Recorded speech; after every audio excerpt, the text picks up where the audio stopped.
New project. This is going to be an interesting one. I'll do some different videos on this. No idea how long it's going to take me. This isn't like a hurry up and throw it together project. I'd really like this boat to be something I can keep forever. So I'm probably going to end up replacing pretty much everything but the hull. But here it is. Got it off of, got a trailer from a different guy. Not really just the right size trailer, but I'll make it work because it was in really good shape. And then the boat is right here. It was a couple of my cousins, Craig and Jeff, that had it, and they had gotten a new one recently, and this thing has just been sitting for a while, and really wanted to fix up a boat, and they said, well, come get it. Made a deal on it, and here it is. So I'm planning on redoing this whole thing. I mean, everything: upholstery, motors, console, everything, flooring. Trailer's gonna need to be modified as well. Doesn't sit just flat on there, so yeah. But the trailer had never been used. Some guys bought this trailer 11 years ago, and you can still see all the fuzzies on the tires there. They basically took it off, wanted the trailer with more of the side bunks here, the side rails and a few other options. So anyway, we're gonna get rolling on it.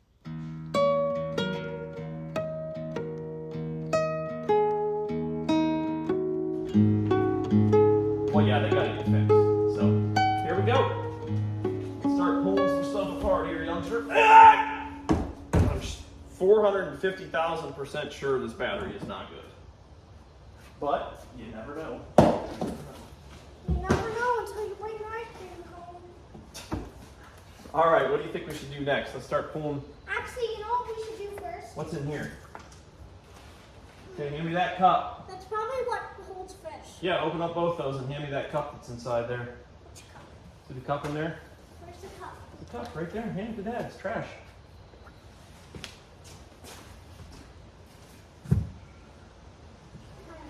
Open this. Here, throw it right in here.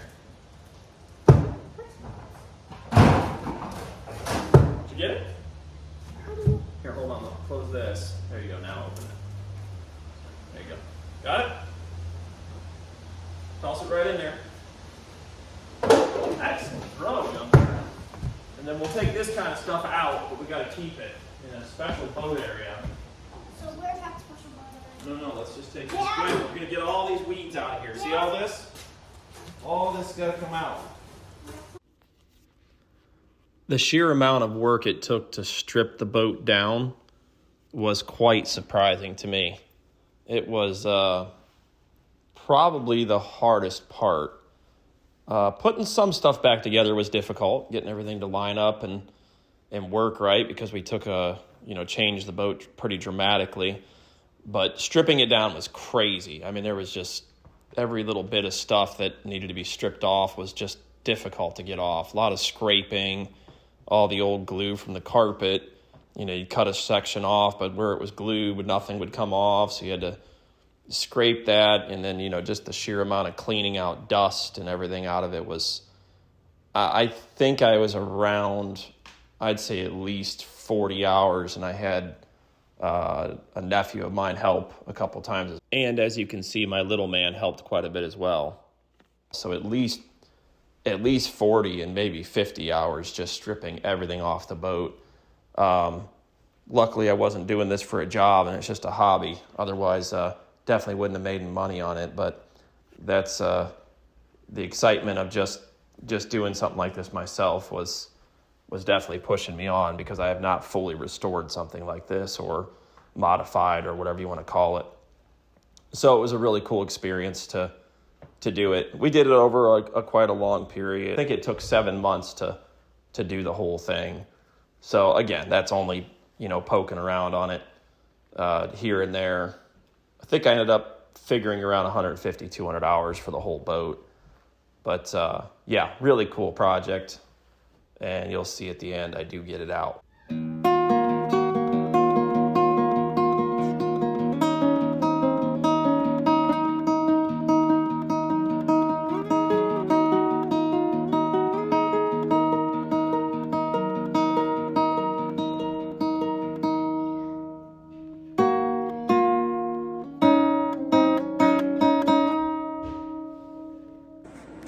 All right, power washed, vacuumed out. It's ready to get put back together. Finally. Goodness, that's a lot of work. But time for the next step.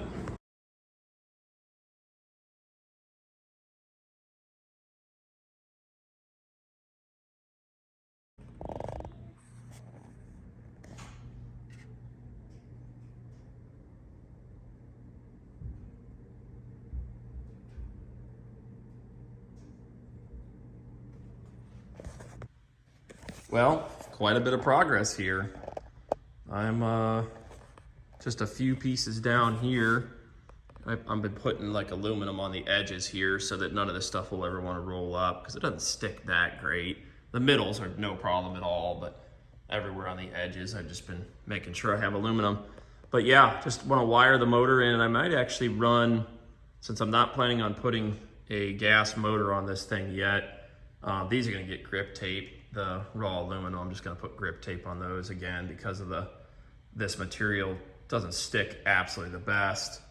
I don't want to have to run corners on the hatches, so I'm just going to get some grip tape for those and put the handles back on. But yeah, I'm not going to put a gas motor on it yet. So I think I'm just going to use one of these little indentation here to run the wiring back to the batteries, and then I'll put the batteries in this big back hatch. I'm thinking of running two batteries. That's just a 12 volt motor. Since this is just a 17-foot boat, that thing will pull it no problem.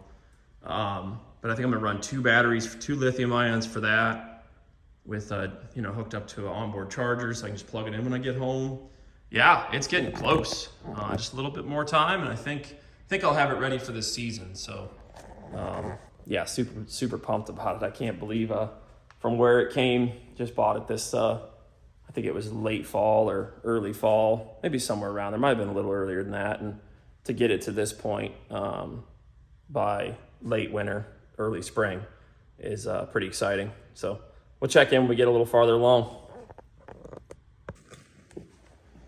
All right, just putting some finishing touches on the actual pieces everywhere before we start doing wiring and stuff. I'm actually considering, oh yeah, this is my helper. Daddy's doing a very good job. Wow, I think you might be biased, but thank you. But also, I'm really afraid of this stuff kind of peeling up, this decking.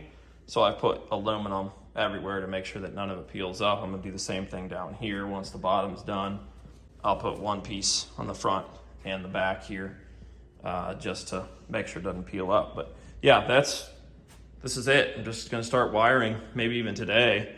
Got to fasten some of this bottom down, and then we just got done putting a little finishing touch here. Make sure these are, actually, let's have you stand on there and see how it feels. Stand on those two. I want to see how they flex. Good, stand on all your weight. Oh, it's not even budging. So those are good. This one here, when he stands on it, go back there and stand on that.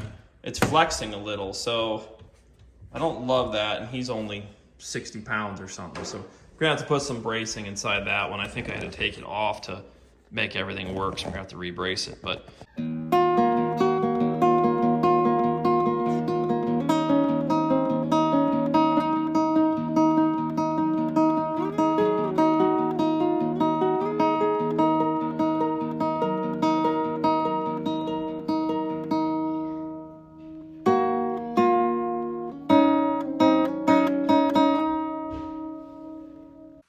well, it just needs to have the bilge hooked up, a switch put on the bilge, and fix up the trailer. Got that gap there. Got to do some shimming and build some new, probably put some treated lumber underneath there to get that trailer tight there. Got to scoot the boat back. This trailer was not made for this boat, obviously. And then scoot this back to here, put on my cranking system right there. And that's it for the trailer. Well, need to have some, I'm not sure what they're called, but the carriers that the boat can bounce into to direct me onto the trailer, bunks or whatever they're called. But yeah, the wiring's done now. Like I said, besides the bilge, got the depth finder hooked up, trolling motor's all ready to rock. Just got to clean her up again, and yeah, that's it. Get her titled and So I got maybe, I don't know, 10 hours of work left, and she should be ready to rock. So a little bit more money and 10 hours of work, and she'll be ready to go on the water.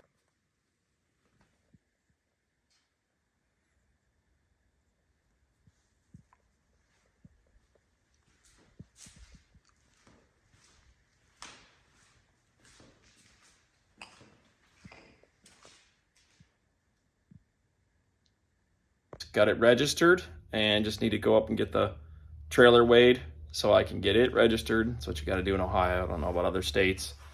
And that's it. It's ready to go test on the water. So got everything buttoned up the way that I want it. Everything seems tightened down.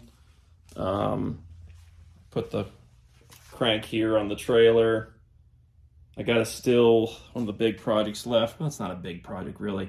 Got to take the boat off, tie it to a dock, and this whole section has to be moved back to here so that I can get the boat to go farther back on the trailer. But yeah, I mean, pretty much everything is just how I want it. You know, I didn't go insane here, but I took as much weight off the boat as I possibly could. Cleaned it all up, polished a lot of aluminum. I put on a portable brand new 6 horsepower Yamaha on it. The reason I went this route, and I know it's going to be slow, but I wanted this boat to be, like right now we're getting ready to take it up to Canada here in a month, and like the idea of like if I hit some shallow water or something like that, I can kind of still like take the motor off and kind of swivel the back off, or I can, you know, kind of lift it off of something, or I can, when I'm launching it in some really backcountry lake, I can take that motor off, you know, to get all that weight off the back to be able to, you know, basically this thing will be light enough I can almost just pull it off the trailer as soon as it's in some water. So that's kind of my reasoning behind just putting a small motor on it. I'm not planning, you know, this isn't the kind of boat that can handle some waves. So it's going to be a flat saltwater boat, and it's going to be a backcountry style boat, you know, for small lakes in Canada, and just a bunch of local stuff, crappie boat, that kind of thing. Some of the lakes around here that I like to crappie fish and stuff are electric motor only, in which case I don't even need to bring the motor. Just unscrew it off there and lay it aside. So yeah, that's kind of my thinking behind that. You know, things can change over time, but that's what I'm doing for now, and I think that's probably what I'm going to end up leaving, unless it just can't even get up to 6 miles an hour, 5-6 miles an hour with that thing. Then I, you know, I'll have to think twice about that and just keep it for the things that I know I can't take the bigger motor for, and might just buy a 10 or 15. But for now, I think that's what I'm going to stick with. So yeah, we're going to check in when we get first opportunity to drop this thing on some water, make sure it floats. So that'll be number one, to try to get ready for a month from now going to Canada. So, all right. Well, it floats. The wiring's working. We're on the water. So, kind of a windy day. It's going to be a little tricky when I come back in to dock it, but don't have the motor on it here. There's no gas motor, so I think you can have it on your boat, but you can't run it. So I figured it just comes right off. Why would I put it on here? Although I will say it's definitely front heavy without a motor on it, but that's okay. It's not like it's big waves or something. It shouldn't make any difference. But yeah, I definitely am going to want to put all my gear in the back too, because this thing should be, it's definitely going down in the front a little. So leave it on the water for a while, make sure it's not leaking anywhere or anything like that. Okay, one last thing I'd like to go over here. I didn't really mention in most of the video there exactly like the electronics and stuff I put on this thing. So we'll take a look at this real quick. But yeah, Minn Kota Tarova. This is a little longer shaft than I should have went with. I'm not sure what I figured there, but you know, it's not the end of the world. It's better than it being too short.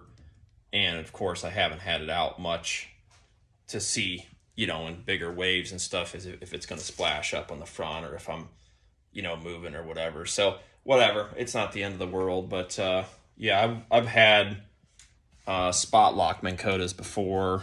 I love them. I love the way the remote works. I've actually used a couple of other kinds, and these are by far the easiest. You just the way the buttons are laid out and stuff, I think they're by far the easiest. And this thing had tons of power out there. I was going into the wind there a little bit, and I think I only turned it up to 5, and it was ripping right through. It's just not a lot of boat here. So that part I'm totally happy with. It's a 55 Riptide Minn Kota. So yeah, super, super happy. This thing pushes this boat like crazy. So that's absolutely plenty of thrust there. You can see how I ran the wiring here. Again, I wasn't trying to build the most beautiful thing ever. I just wanted to keep the wire from getting, you know, damaged and stuff. So I just ran some conduit,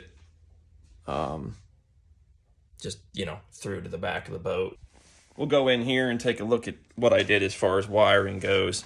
Had a few buddies kind of help me out with some diagrams and stuff too on the wiring. I'm not no master at this, but I did end up getting it all done. So you can see here I've got a bilge that I put in.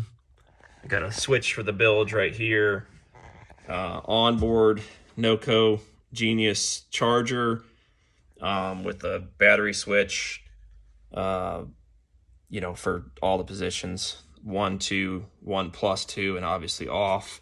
I am getting ready today to strap these down. They came in, these Power Queens came in these with this foam, so I figured this would be great for bouncing around, but I just need to put at least a strap around them to make sure that they don't bounce too much, you know, so everything stays tight and they don't move. But I love the idea of having these on this foam.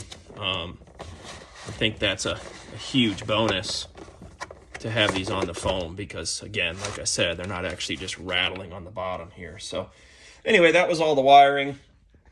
You know, it's not real hard. It just took some time. But those are the Power Queens, 100H, 12-volt battery. Just a typical Yamaha 6 horsepower, you know, portable motor. It's like 50 pounds. You know, it makes it where it's really easy to move around and carry around. We'll see what that thing does. I have not fired that up yet. That'll be on another video. I'm sure we'll get to see, me firing that up. Yeah, as far as depth finder chart plotter went, I went with another Lowrance. I think I did as part of my review on my kayak was the Lowrance hook that I have on my kayak.